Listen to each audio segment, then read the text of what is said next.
Bisa Bapak jelaskan terkait kunjungan Bapak di Sumba Timur ini?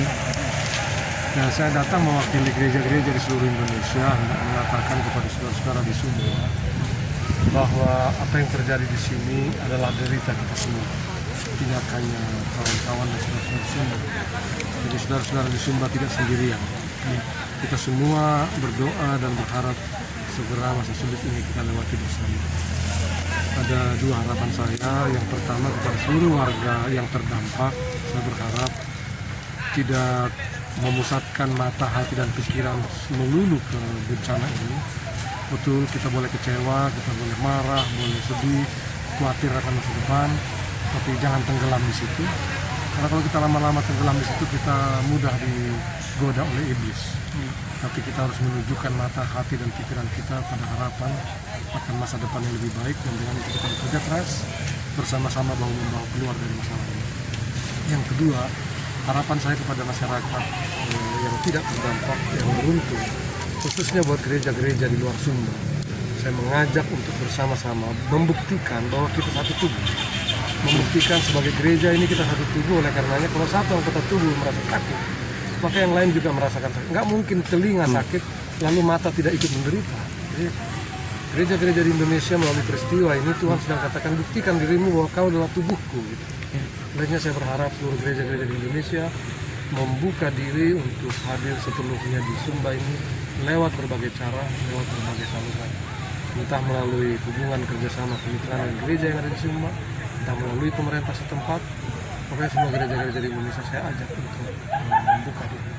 Ya Pak, terkait kunjungan tadi sudah di beberapa tempat yang Bapak datangi. Kalau di Sumba ini baru yang kedua. Tadi pertama di Mau.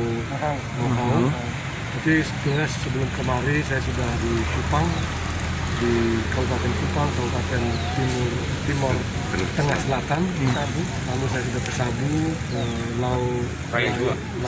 Raijua, dan ke Rote. Habis dari sini masih kembali ke Kupang nanti hari Rabu. Yang terakhir Bapak, langkah strategis dari PGI terkait bencana yang terjadi ini kira-kira apa? Yang pertama kami lakukan adalah koordinasi dengan Gereja Kristen Sumba dan Gereja Masehi Injili di Timur untuk tangkap bencana. Ada sejumlah dana yang dikumpulkan oleh gereja-gereja, kami PGI hanya menyalurkan, dan itu kita sampaikan langsung ke DKS dan GEMI dan PGIW Nusa Tenggara Timur. Tapi tahap kedua yang tidak kalah pentingnya adalah kita memikirkan dua hal. Pertama adalah psikososial khusus untuk trauma healing, khususnya buat daerah-daerah yang terdampak parah. Itu pasti banyak masyarakat yang membutuhkan pengobatan trauma healing. Dan untuk ini kita akan kerahkan nanti dalam koordinasi dengan GEMIT dan DKS melakukan pelatihan-pelatihan untuk itu. Dan yang kedua terkait dengan jangka panjang adalah rekonstruksi pembangunan kembali perekonomian masyarakat. Saya lihat misalnya di Kupang, di Rote dan Sabu itu mereka terancam gagal panen. Saya belum lihat Sumba, tapi saya dengar di Sumba juga, di beberapa tempat Sumba Timur bersamaan dengan banjir ini juga terjadi hama belalang, dan belum lama ini juga virus babi. Tentu harus ada pendekatan. Gereja tidak bisa hanya mengajak warga untuk berdoa, itu penting, tapi jauh lebih penting juga adalah bagaimana warga dibantu untuk keluar dari keterpurukan ekonomi. Sebab tanpa pemberdayaan ekonomi, bagaimana mau sejahtera?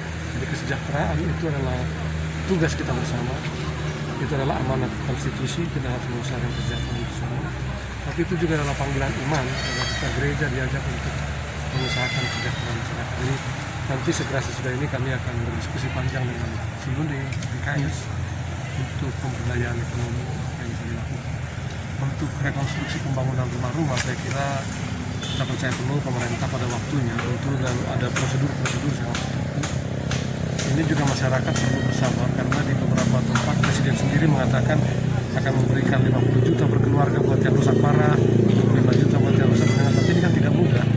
Karena semua harus data harus diverifikasi oleh BNPB. Belum tentu kriteria kita cocok dengan kriteria BNPB. Jadi jangan juga nanti akibat dari ini kita sesama kita jadi saling tuding menuding gitu. Ini perlu kesabaran.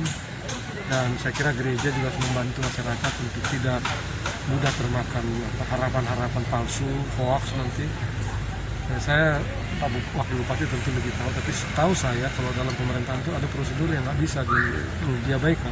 So, maksud baik, sering sekali bupati atau wakil bupati karena maksud baik jadi masuk penjara. Kita kan juga tidak ingin bupati kita, wakil bupati atau kepala dinas mendapat masalah. Itu seperti kata Pak Wakil Bupati tadi, ada prosedur-prosedur yang harus. Itu berbeda dengan tanggap darurat sekarang. Gereja bisa kasih apa saja, kapan saja, dan ya pertanggungjawaban belakangan. Kalau sudah menyangkut dana APBN, pemerintah itu nggak bisa. Ada prosedur. Saya kira supaya kita semua saling mengerti soal seperti ini. Baik, terima kasih Bapak. Oh ya, satu lagi, saya sangat menghargai di NTT ini kerjasama yang sangat erat antara gereja, TNI, Polri, dan ASN.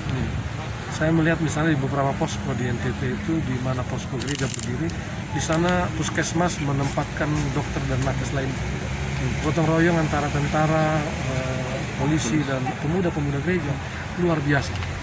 Saya kira ini sebuah cara kerja gereja dan pemerintah yang sangat baik untuk ditiru oleh kabupaten-kabupaten dan provinsi lain di Indonesia. Terima kasih Pak.